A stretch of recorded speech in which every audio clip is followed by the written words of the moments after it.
싱하이밍 후폭풍입니다. 한중 관계가 지금 급냉하고 있습니다. 자, 고위급 대화 재개 가능성을 조심스럽게 타진하는가 싶더니 다시 적신호가 켜졌는데요. 지난 8일이죠. 이재명 대표와의 회동에서 싱하이밍 중국 대사가 우리 정부의 대미 밀착 기조를 겨냥한 공격적 발언, 이게 발단이 돼서 외교부가 싱 대사를 조치했고, 어제 중국 외교부도 이 정재호 주중 대사를 조치해 맞불을 놨습니다. 한중 관계가 시계 제로에 놓였다, 이런 우려가 있는데 현재 상황을 어떻게 보시는지, 또 이 상황을 어떻게 타개해야 될지 사자성어나 속담 이런 거로 짤막하게 30초 이내로 먼저 듣도록 하겠습니다. 자, 먼저 우리 박원석 의원님. 뭐 일종의 아쿠아일로라고 볼 수 있겠죠. 아쿠아일로. 그러니까 윤석열 정부 들어선 이후에 한중 간의 의미 있는 외교적 접촉이 없었습니다. 그러니까 이 정부에서 뭐 글로벌 중견 국가 이런 걸 표방을 하고 있는데, 어쨌든 지금 미국이 주도하고 있는 새로운 국제 질서 이 판짜기에 편승해서 이를테면 이제 보편적 가치를 공유하는 국가들과의 이제 공조나 외교를 더 긴밀히 하고, 이게 이제 비단 그 외교 안보 차원뿐만이 아니라 경제 차원까지 그렇게 가져가겠다 이런 거 아니겠습니까? 그렇다 보니까는 이제 한중 관계는 자연스럽게 좀 소원해졌는데, 무시할 수 없는 거는 현실적으로 우리의 최대 교역국입니다. 그러니까 당분간 변하지 않을 지위인데요.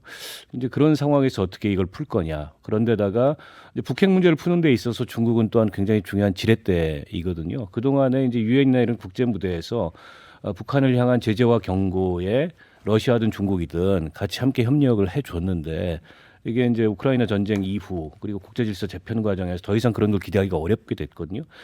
그러면 이제 한중 관계를, 우리가 한미 동맹 강화와 또 한일 관계, 한일 협력 관계를 강화하는 건 좋은데, 그 기조 위에서 그럼 한중 관계는 어떻게 가져갈 거냐? 그냥 백지가 아니고 그냥 악화대로 내버려 두는 게 아니고 현 정부의 그 전략이 있는지를 좀 묻고 싶습니다. 네. 자, 우리 박원석 의원님은 아쿠아일로 이렇게 얘기를 했는데, 우리 정군기 교수님은 어떻게 보세요? 예, 저는 한중이 얼음판 장기를 두면서 장군멍군을 때렸다 이렇게 생각이 됩니다. 얼음판 위 장기. 네, 왜 얼음판이 장기죠? 지금 뭐 계속 안 좋지 않습니까? 깨어지기 쉽다는 말씀이신가요? 그렇죠. 근데 뭐 깨어지지는 않을 탄탄한 얼음은 같은데, 이게 서로 여기서 장군멍군 때리다 보면 얼음판도 깨질 수 있다 이런 생각이 들거든요. 사실은 상대 나라의 외교관을 불러다가 야단치는 것은 우리가 흔히 일본하고 관계에서 많이 봐왔습니다. 네. 직접적으로 저 상대 국가를 위해서 저 때리기 좀 뭐하니까 그 주재 대사 불러다가 야단을 치면 이제 그게 언론에 알려지고 하는 건데, 이게 중국하고 하는 거는 전 드물게 봤습니다.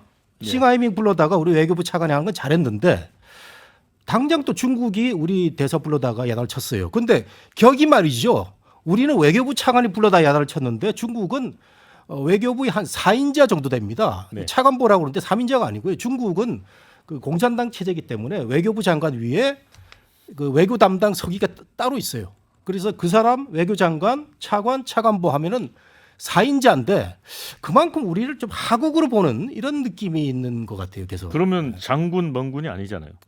그럴 수 있죠. 이 크게 장군을 때렸는데 더 큰 멍군으로 온 것 같은 느낌이 있습니다. 네, 우리 김두수 소장님.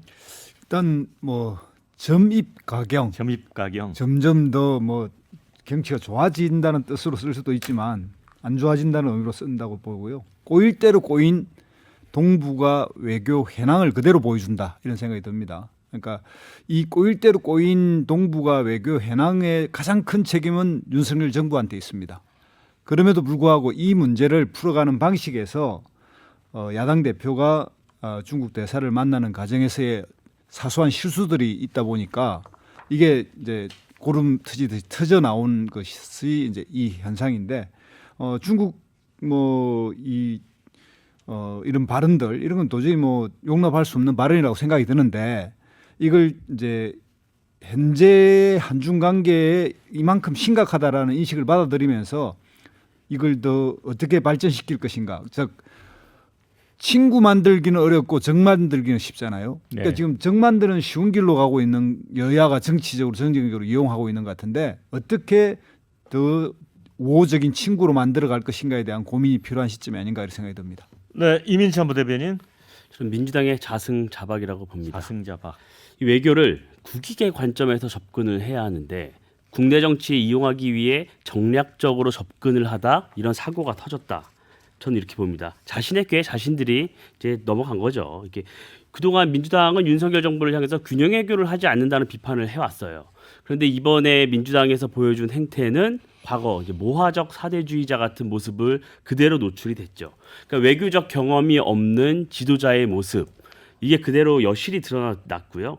만약에 이재명 대표가 어떤 외교적인 감각이나 경험이 있었다면 그 자리에서 어느 정도 반박을 했을 겁니다. 과거 2016년 중국의 사드 보복 이런 것은 안 된다. 이런 언급을 조금이라도 했을 겁니다. 그런데 그런 것조차 없이 그 상황을 그대로 넘기다 보니까 이 의회 외교를 통해 꼬인 실타래를 풀기는커녕 실타래를 더욱 꼬아놨다. 이렇게 봅니다.